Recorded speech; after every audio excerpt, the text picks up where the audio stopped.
তো গাইস এখন আমরা যাব আমিনুলের কাছে। তো আমিনুলের সঙ্গে একটু প্র্যাঙ্ক করব, তো আপনার সাথে থাকুন, দেখুন ভিডিও। কি রে আমিনুল, হ্যাঁ ভালো আছিস? হ্যাঁ আলহামদুলিল্লাহ ভালো আছি। ওই যে তুই বলে ওই পাড়ার বলে কার কাছে বলে দুধ বেচছিলি? হ্যাঁ দুধ? দুধ? হুম? হ্যাঁ আমি কি আর দুধ বেচি, আমি ডিম বেচি। হেই তুই হ্যাঁ? বলে দুধ বেচছ, আমার কইতাছে কে কইছে? চিল্লে চিল্লি করতেছে যে আমিনুল দুধ দিল, দুধগুলো নষ্ট হয়েছে, খাবার হবে নাই। কে কইছে? কে কে কে? ওই যে ওই বাড়ি ওই যে আমি ডিম বেচি। शाबाश बेटा। তাহলে আমার দুধের কথা কি জানো? ওই মাদা চোদ, ওই মাদা আমি জুতা দিবি ডামু, ওই মাদা চোদ রে। খারাপ, তাহলে ফোন দেই। দে ফোন দে দে। আসসালামু আলাইকুম মামু। কেমন আছো মামু? আলহামদুলিল্লাহ আছি মামু, ভালো।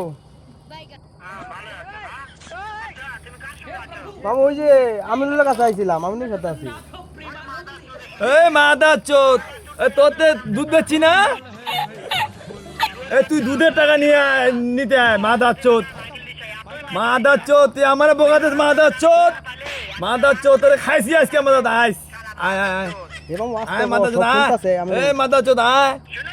হ্যাঁ মাদার চোদ তোরে জুতা দিয়ে বিটাবো, মাদার চোদ, মাদার চোদ তোরে জুতা দিয়ে বাড়াবো বেটা। আইস তোদের দুধ বেচছি না, তুই দুধের টাকা ঘুরে আনতে আইস, তোরে জুতা দিয়ে বাড়াবো বেটা।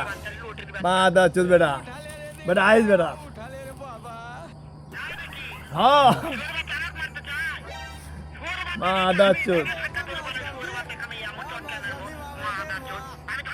Так дать пацанам посчитать потери, суммы